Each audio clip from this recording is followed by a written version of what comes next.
These days, there's a lot of focus on the brain changes in response to addiction. And while I certainly think that is absolutely important, and I actually have several videos on this channel about that, which I will link up at the end, I feel like there is not nearly enough focus on the psychological changes that happen in relationship to addiction, which is why in this video, we are going to focus specifically on how the thinking, feelings, and behaviors of a person become very twisted up in response to having an addiction. In fact, I'm going to talk mostly about the thinking part, and I'm going to tell you 5 different reasons and hows as far as why is it that someone changes so much as a person. And as we go through these, I would love it, love it, love it if you're watching and you have any experience with addiction, whether it's yourself, you've had it in the past, or you're currently in it, or a loved one who's struggled recently or a while back. Most of us have had some kind of connection to addiction along the way somewhere. I want you to tell me in the comments or in the chat, what are some of the really irrational, twisted up, delusional thoughts that you've heard someone talk about or say, or maybe even you've said in response in relationship to the addiction that you know that that person wouldn't normally have ever thought or said. Um, because when you do that, when you put those in the comments, it's so relatable to so many other people. And of course, I'm going to give you some examples, but there are tons and tons and tons of examples. In fact, even though I work with addiction every single day in my office, it surprises me every single time, even though I've done this for like a bunch of years now. Getting close to 20 years now, people. Every time I hear these kind of irrational thoughts or this really like denial that doesn't make any sense, it surprises me every single time. You'd think I get used to it, but I don't. Because it's like, really? You think that? Now, I don't most of the time, I'm on my good behavior and I don't always respond with really, although sometimes I do. Um, I don't always say it, but most of the time in my head, I'm thinking, really? You can't see that? Really? You think that? Like, it's just mind boggling to be on the other side of it. And if you have ever had an addiction and you've come out on the other side of it, then you know exactly what I'm talking about because you look back on the way you thought and you felt and you made decisions and how you viewed the world around you and the people around you. And it's like, what the heck was I thinking? Because it's just so different. And most of the time, you can't see it until you get out of it and on the other side. Lastly, before I give you these 5 reasons or ways you'll see these thinking distortions manifest, is I want you to know that anyone can get in an addicted state of mind. And I mean you too, you are that are listening. I mean myself, okay? We've all lost our mind and been crazy. We tend to think of this when it comes to drugs and alcohol, but there are a lot of other addicted states of mind, like when you're totally infatuated in love, if you're having an affair, if you're so obsessed about accomplishing something in your life that you get blinders on, because that's what addiction is. It's really just obsession. And all the thought distortions really are sort of wrapped up around protecting that obsession. They're designed to put these blinders on you so that you can't see anything except the thing you're after. Think about it like they put blinders on horses, right? So they don't want the horse to see the whole thing when it's racing. They just wanted to see the finish line. And that's the way you get when you're in an addicted state of mind. And most of us at some point in our life will have been there for some reason or the other. So as I go through these, I want you to understand I'm not picking on anyone. I'm going to tell you right now, I have done every single one of the things I'm about to name. I've certainly seen and been on the other end of every single one of these things that I'm about to tell you. But the more you can recognize it, the more you can protect yourself from it. And even if you're the person on the other end of this, you can protect yourself from the pain of this because it may be frustrating to see these things or have someone else say these things to you, but it won't be nearly as frustrating if you understand exactly what's happening and you don't personalize that and you understand, okay, here's what's going on, here's why they're thinking this way. And like I said, at the end of this video, I'm going to link up the link to several videos, two at least videos that I have on the science of addiction that really kind of help explain from like a biological brain level why the thinking or the psychology happens this way. So this is really, I'm going to give you these 5 things, but really one connects to the other. And by the end, when all these 5 things intermingle together and you get all these going on at once, that's when you really get to dealing with someone who's in a deluded state. When someone's in end stage addiction, when they're pretty far in addiction, they're not seeing the world the way other people are seeing it. The thinking is very irrational and deluded. And so let's talk about how or why it gets that way. Now, you'll know you're dealing with someone who's thinking like this. I always say this is how you know that you're dealing with something like this, because you have this like urge inside of you that wants you to grab hold of their shoulders and just shake them and be like, are you kidding me? Like, what the heck? Get your act together. What are you thinking here? When you have that urge, that's how you know you're dealing with this kind of addicted thinking. And like I said, this kind of thinking can happen for lots of reasons. Typically, when we get something that we are so obsessed about and we want so badly, that's when this can occur. And so it happens in more situations in drug and alcohol addiction. Okay, first and foremost, when we get obsessed about having something, we get into this desperate state of mind, okay? And when we're in this desperate state of mind, we become very short-sighted. We can't think rationally about the long-term consequences. We can't even be honest with ourselves about the short or long-term consequences because we're so desperate to have or obtain or get this thing, whatever that addicted, obsessive thing that we need, that we're just very, very, very short-sighted. And so even though we know if I go and take money out of my mama's wallet or something like that, and I know by the end of the day she's going to know I did it, I'm such an immediate state of mind, such a short-sightedness, and I have to deal with right now in the moment that in the mind, it's like, I'll deal with that later. If there's even any thought about that, because sometimes we can't even think that far out to, this evening when mama realizes I took that out of her wallet. It's always dealing with the immediate. There's an urgency or a desperation there that makes us act on what we need in that moment. And really, it's very difficult to get someone that has an addiction to see past that moment.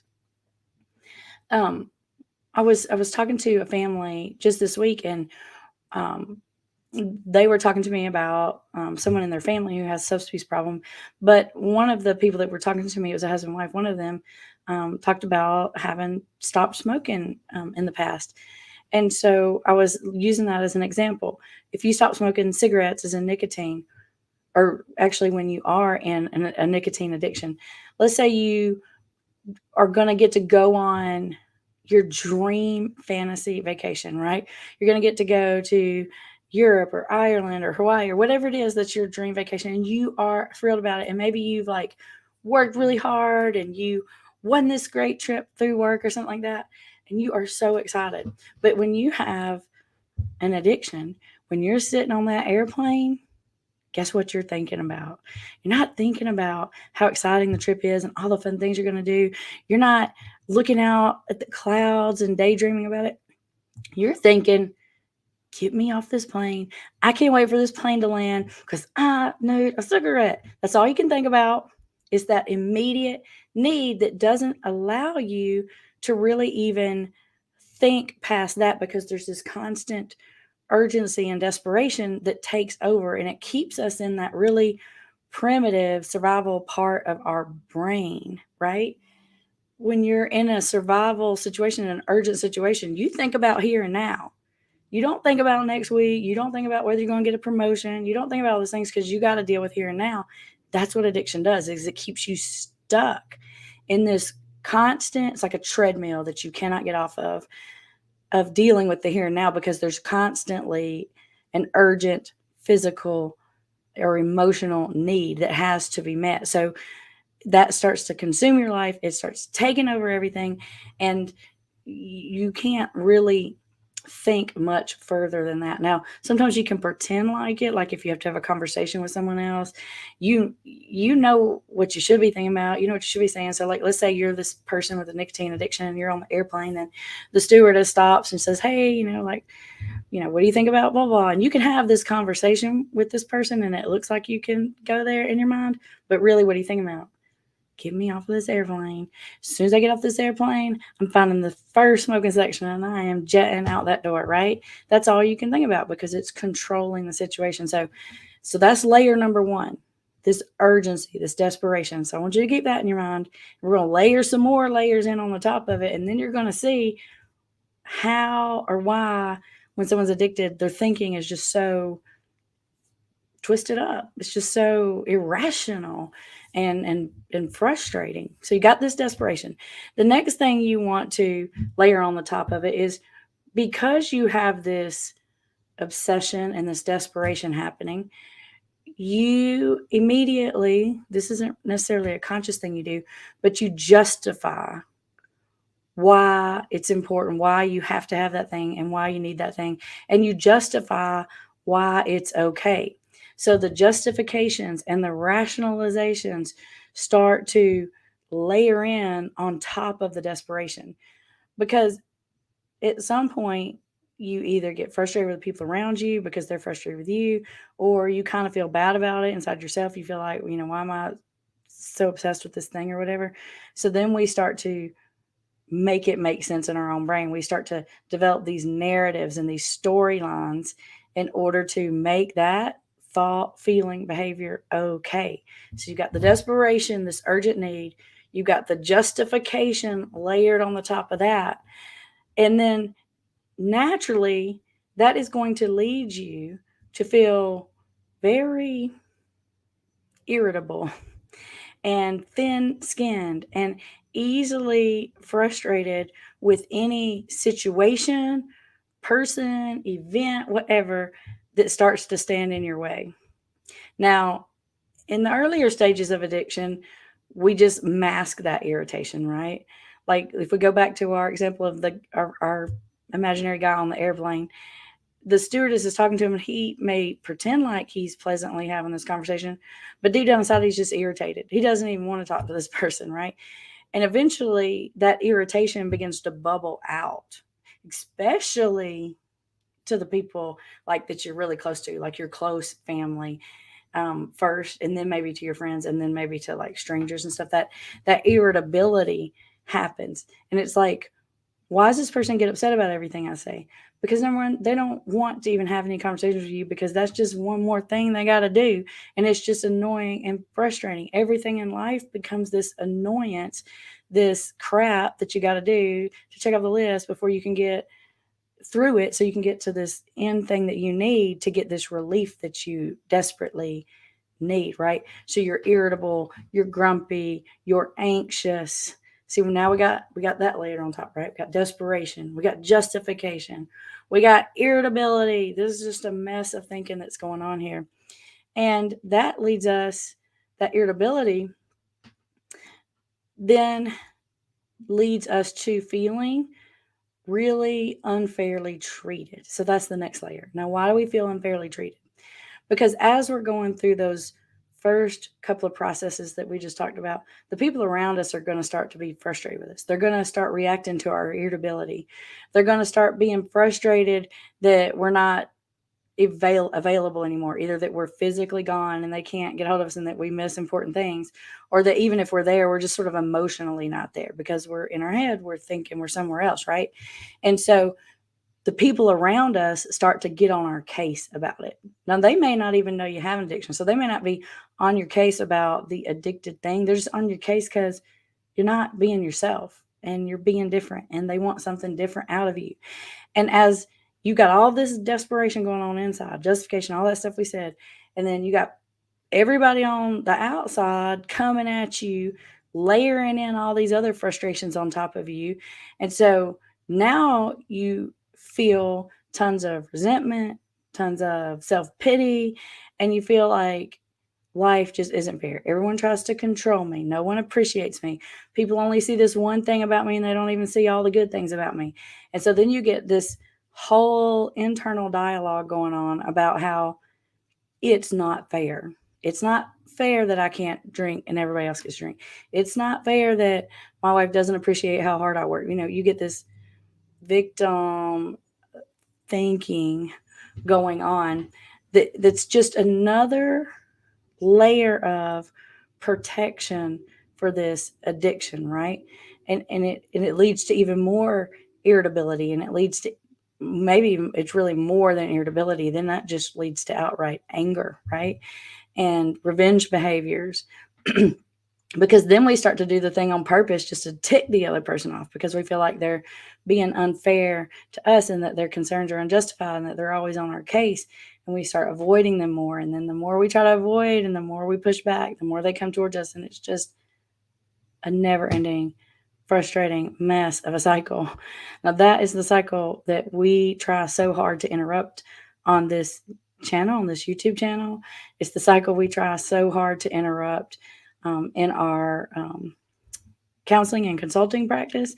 That's the part that we try to untangle first, right? We try to get those pieces to unravel so we can get to some of those other layers of the ball we just talked about. But first, you got to get that to untangle between the person and the other people around them, because that's just that layer of resentment and self-pity is a giant thick wall of protection for that addiction. And we got to get that off first and foremost. Now, if you're watching this and you struggle with an addiction, or have in the past, or a loved one, I want you to know there are always, in the description of my videos, there are always links to different kinds of resources. We have a page on our website, which is all free resources you can get. So be sure to check those out. If you need resources for yourself, or for a friend, or for a loved one, it's all there. There's always links in the descriptions of my videos, so check those out.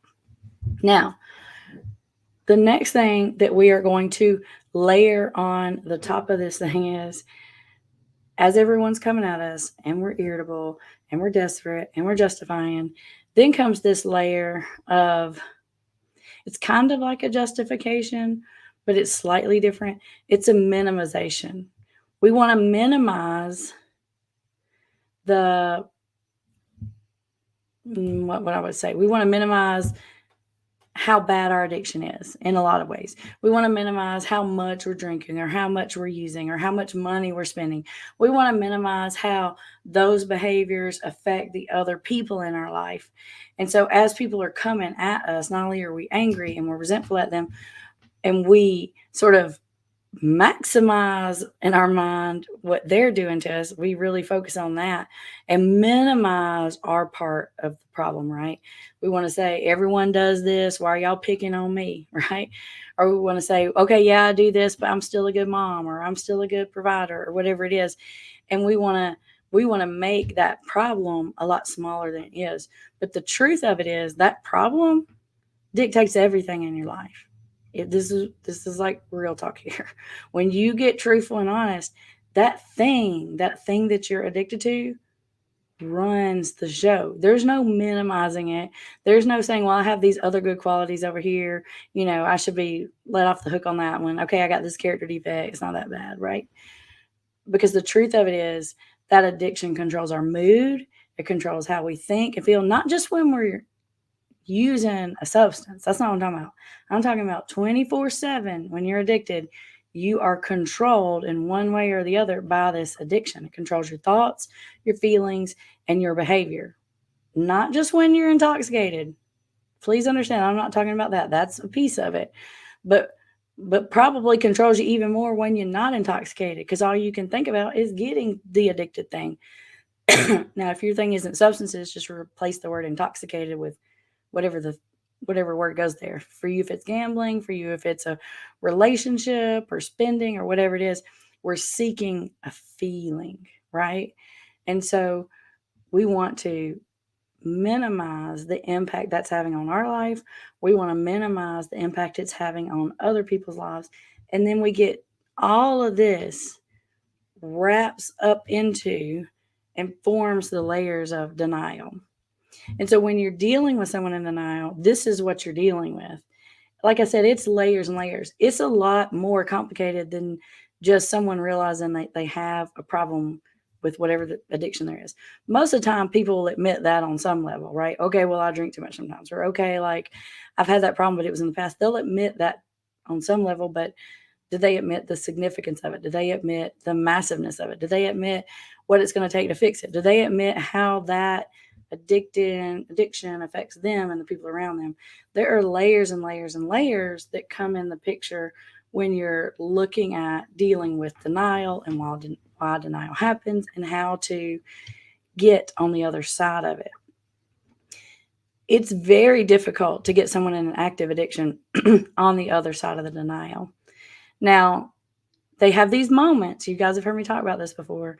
Those, I call them the moments of clarity, that usually kind of happen after something bad happens that you feel really bad about. And then you're kind of honest with yourself about all of it in that moment. But very quickly you start to put these layers, these thought processes, these psychological processes back on like layers of clothes that you're putting on. You grab them up pretty quickly.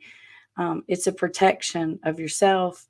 It's a protection of the addiction. And most of the time, people can't see it until they get out of it and on the other side of it. Let's take a look at who's with us today. If you're watching on the replay, we are so glad you're here as well. Please join in the conversation, because everything you guys have to say, you guys bring the real life examples, right?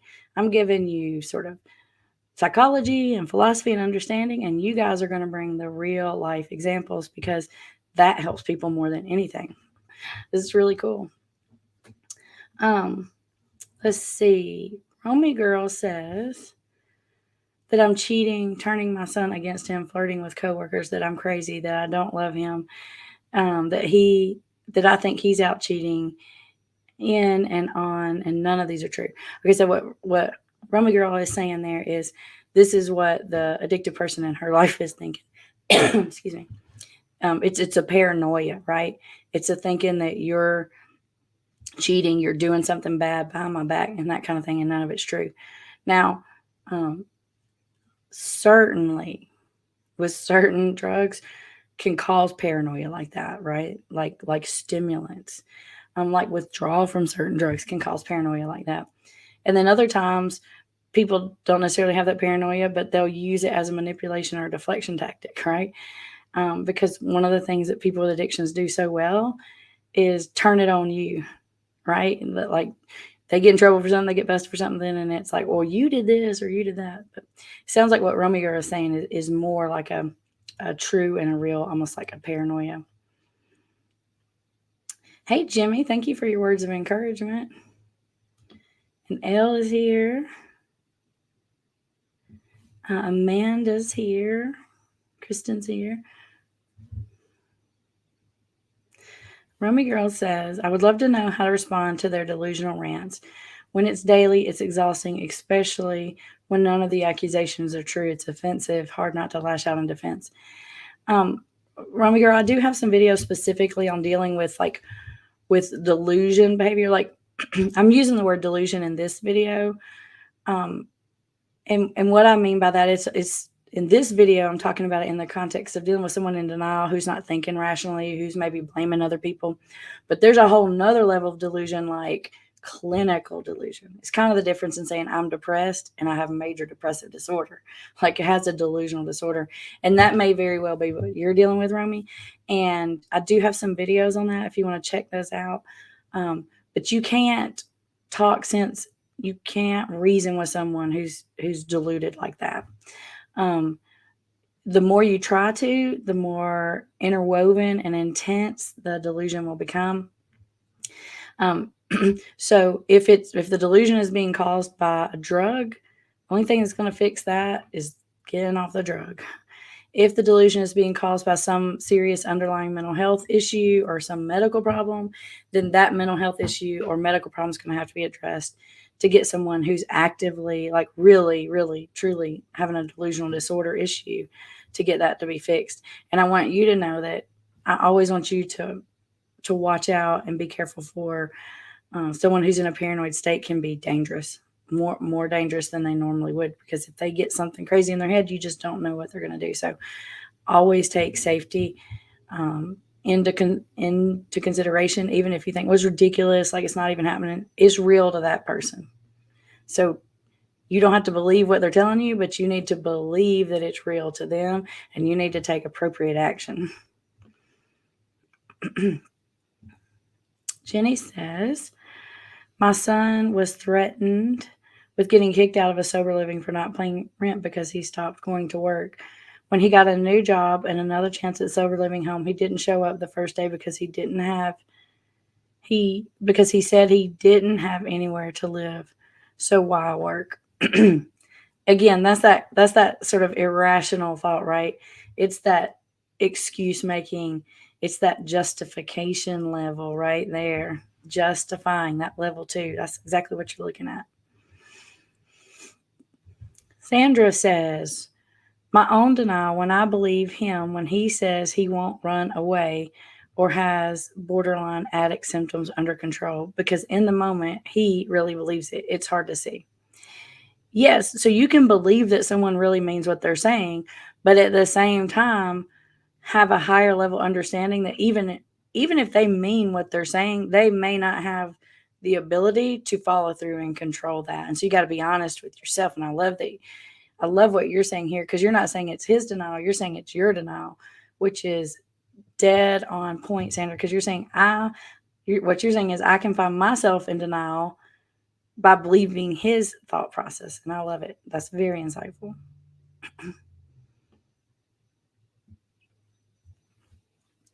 Saska says, do they really feel guilt even if they don't express it? I would say most of the time, yes. 95 or more percent of the time, yes, they really do feel guilt. And a lot of times the more guilty they feel, the more defensive on the outside they'll be. And so it looks like they don't feel guilty or remorseful. Most of the time they do. Occasionally their thinking is so warped that they don't, especially when they've gotten to the point where they're so resentful and mad at everybody else that they feel so justified in their behaviors that they literally don't feel guilty, because sometimes they're purposefully doing things to be mean and hurtful back because they feel so justified. They feel like, you hurt me, I'm hurting you back. So I would say it depends on the situation. Most of the time there is some guilt there. Occasionally there's not. Angela says cigarettes is her issue. Kit says, I walked 6 miles in the freezing rain to get a drink. Now 21 years sober. I don't like walking to the curb to get my mail unless the weather is just right. I love it. That's funny. I used to walk 6 miles in the freezing rain. I can remember when I worked in detox, there was this older lady, like retired older lady, and she got in a DUI, so she didn't drive. And she lived kind of out in the country. And so it was like 3 or 4 miles to like the store down the road or whatever. And she used to walk every day and get alcohol. And she would try to get like a little bit, because she would tell herself, this is it, so I'm going to drink. She would get that. She'd go back. She would drink it. Guess what happened? Then she had to walk back to that store sometimes 3 or 4 times a day, back and forth, back and forth. You can imagine having to do that, like what you're saying, Kit, no matter the weather. This lady was older. I'm sure it was dangerous. Exactly. Sasha says, hi, Amber. Our son is an addict. He has stolen and lied to us over and over. He never takes responsibility for his own actions. It is always my fault. His birthday is tomorrow. Should we still celebrate? Yes, I would. I would do something for his birthday. Now, if it's a situation where you don't want to bring him in your house, I don't know if he's in your house now or not, because you're not saying that in here, Sasha. But if he's not in your house, it may be a situation where you want to maybe read him in a restaurant for public or something like that. The thing of it is if you do nothing, again, it's like, I can't believe my own mama didn't even tell me happy birthday, right? And then you're like, in the bag I roll again. So I don't have a problem at all with, I don't think you should hold love back or affection from someone that's in an addiction. That usually just makes them worse. So yeah, you can, do the birthday thing. Now, I wouldn't go give them $1,000 or something, but definitely acknowledge the birthday. Do something special if that's warranted. But of course, have boundaries and keep yourself in a safe, healthy situation at the same time. Hey, Angela. Rebecca says, how do you regain trust in a relationship with an addict? That is a great question, Rebecca, but it is a huge, ginormous, humongous question. And I have some entire videos on that subject. In fact, I have an entire online course about the subject because it is such a huge, huge topic. So definitely check out those videos. I've got some specifically named How to Rebuild Trust After Addiction. Check those out. Hi, Angela. Sonia, is it Sonia or Sanja? Sanja says, why do they say I thought I was only hurting myself when they know and see that they hurt that they know and see the hurt that they are doing to their wife and kids? Because they tell themselves, this is part of the deluded thinking now, because they tell themselves that they're not hurting you. You're just hurting you because you're over worrying or you're overreacting and you're responsible for your worrying. And there's a little truth in that, right? But there's a lot of ways in which we try to convince ourselves we're only hurting ourselves. But you've probably heard me say in other videos, but that's always bull. There's no such thing as only hurting yourself. If you have people that love you, and people that count on you in any way, and you're hurting yourself, you're hurting them too. Sorry about it. It's just the cold hard truth.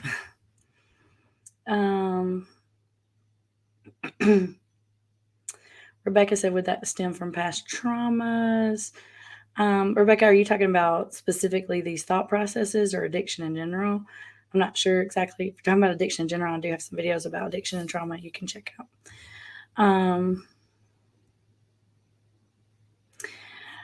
Let's see. I don't know if I can say this username, but it says, what if World War III starts and I'm on Suboxone and the supply chain is affected? That's a really good question.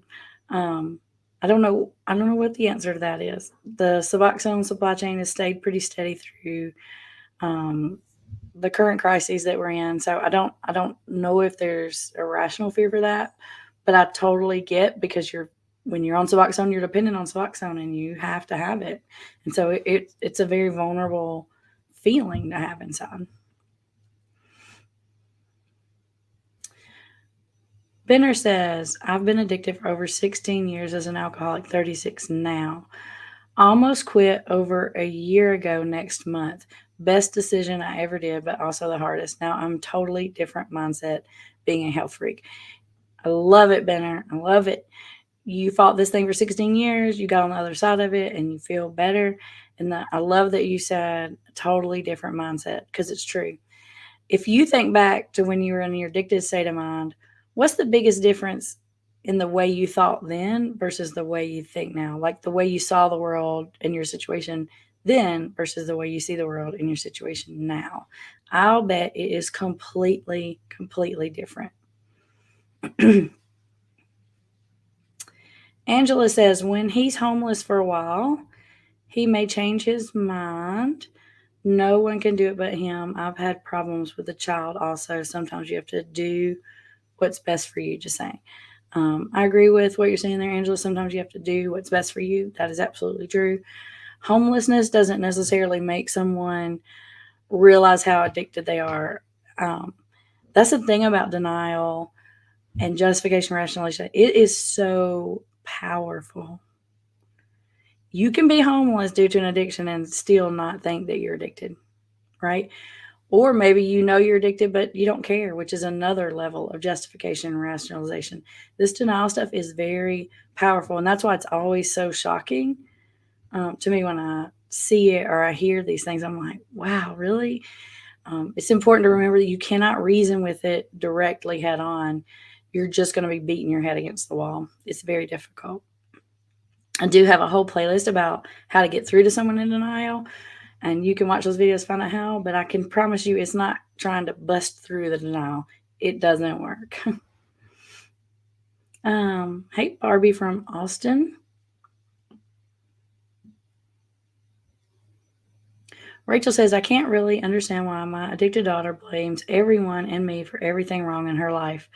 My oldest kid tells me that I spoiled her more than them. I think I loved them all about the same amount. Is your it sounds well, you saying it in here, your oldest daughter is addicted. Um, my guess is the reason your oldest daughter blames everyone for everything is because she's addicted. It's a lot more likely that that's why than that she is spoiled. She could be spoiled. I don't know if she is or not, but that kind of thought process is very heavily connected to being in an addicted state of mind. So my guess is it comes from that. Now the other kids may feel like that, may feel like you spoil your addicted daughter because maybe you're still trying to help your addicted daughter, and your other children feel like, why are you keep helping her, and that's stupid, and you're just spoiling her, which I'm not necessarily agreeing with. I'm just saying that could be where that thought process is coming from. Jenny says, yes, thanks. It's a crazy statement for him to make. Sounds like addicted thinking. Well, hello, Amber. You have a nice name there. Amber says, hey, Amber, can you address at some point how to handle chronic relapsing and the ambivalence with the addicted person seeming to want recovery and doing the right work most of the time? Yes. What I would do is I love what you said right there about the person wanting recovery and doing the right work most of the time. I think that's a lot of really good seeds or ground that you can work from and nurture. And I would focus on that, focus on what they're doing right, focus on growing more of the right recovery behaviors. And as you do that, that pushes out some of the addiction type behaviors. And it is hard when someone's in a relapsing state. Like the relapse has been going on for more than just like, okay, it happened yesterday. Like it's maybe every other day or once a week or something like that. The more they get into that relapse state, the more deluded their thinking gets. And they can go all the way back to completely in denial. And that is always mind blowing to see. Like seeing someone in denial to begin with, that's crazy making enough. But seeing someone come out of denial, really, really get it, and then go all the way back in denial, no, that will blow your mind. Like, seriously, really, I don't even know if I can tame myself when I see it. I'm like yesterday you said, so seeing someone go backwards, that's the worst. Tara says, do I recommend Al-Anon for family and friends? Tara, I do think Al-Anon can be a great support. I think there are tons of supports out there. Any support that works for you, I'm a fan of. Al-Anon is a great one. There are other ones online. In fact, we are opening up our recovery community groups coming in March. So I will leave you guys the link in the description to get notified when those groups open if you're interested. Rainbow Zebra says, when the addict, alcohol, is in recovery, how long does it take to break out of the delusions if they are actively working with a therapist, attending AA, and a graduate of IOP? I don't know if I can tell you an exact timeline. I can tell you that even when the addiction goes away, it takes longer for the delusions to go away, because these are things that the person's been telling themselves for years and years and years. And what ends up happening is it's almost like your ego has to get strong enough to admit how wrong you were. So probably the delusions go away before the person will admit it. So even if they're still not admitting it, it doesn't mean that they don't know it.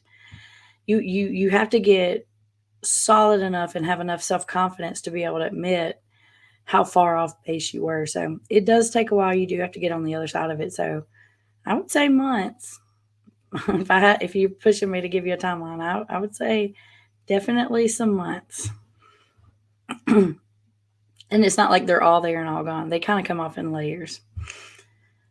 Let's see.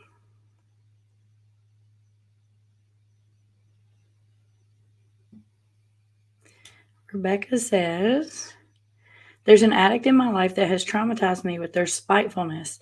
It's a real childish way to go about things. Totally agree. Yes. they can get so resentful towards you, they are purposely trying to hurt you back. And there are certain kinds of behaviors, manipulations. There are certain really out of bound things that you really shouldn't deal with, Rick. And I don't know exactly what that looks like for you, but make sure you're not getting any of those sort of. There's some lines in the sands I recommend that you do not let anyone cross. Hey, tell your story. Glad you're here. Hey, Stephen. Glad you're here. Facebook user says, sorry I missed the first part today. I love your videos. Thank you. Appreciate you watching. You make things hopeful. I've been trying to figure out how to get resources for my son who lives in another state. I'm not pushing anything, just when he's ready. Smart, smart, smart. You want to have some options lined up, because if the person has an addiction says, okay, I'm willing to do something, you want to have some different options ready to go. So very smart.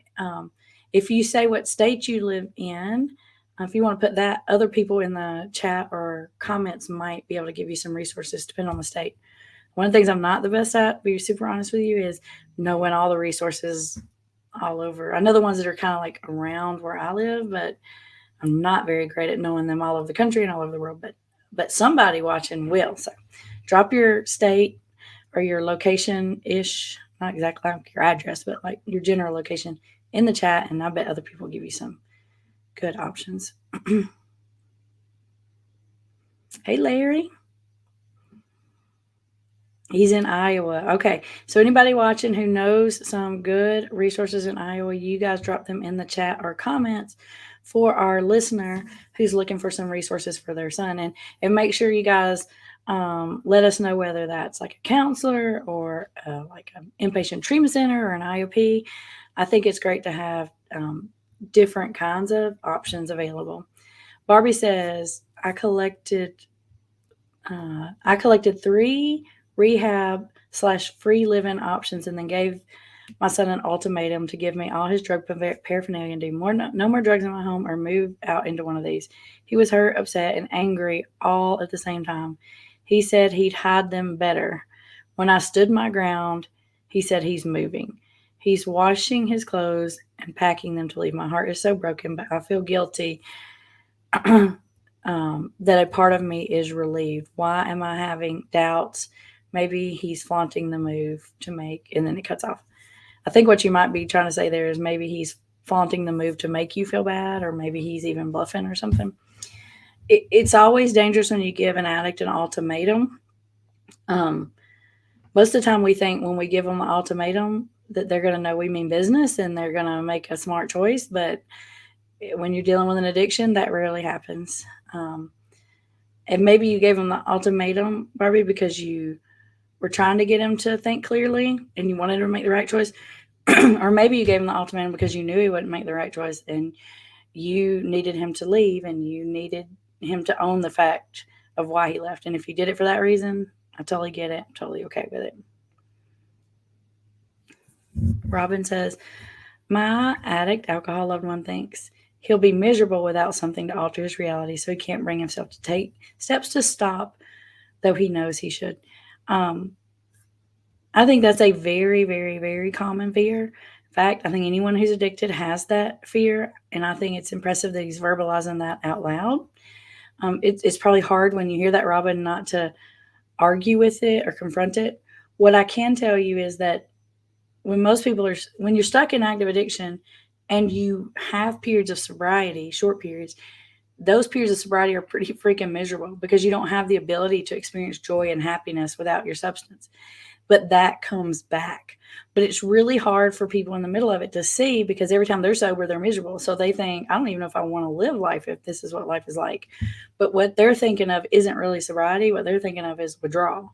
So you got to get someone past that point. So I'm always honest with people. I'm always like, yeah, life's probably going to suck a little worse for a little while, and then it's going to get way better. And if you talk to anyone who's been sober more than a month or two, they'll tell you how differently they feel, how they think different and feel different. And you, believe it or not, get the ability back to experience joy and happiness and regular life stuff. And that is a miracle. Hi, Sarah Sue. Thank you for the Iowa recommendation. Romy Girl says, my alcoholic husband says life is boring without drinking, like he won't be cool or like it's part of an identity. So there's two pieces of that, Romy Girl.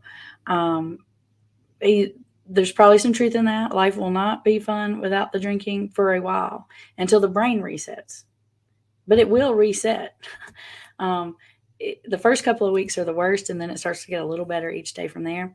So part of it is that there's a fear of like, will I ever be able to relax again? Will I ever have any fun? Or will life just be boring, like chores and tasks all the time?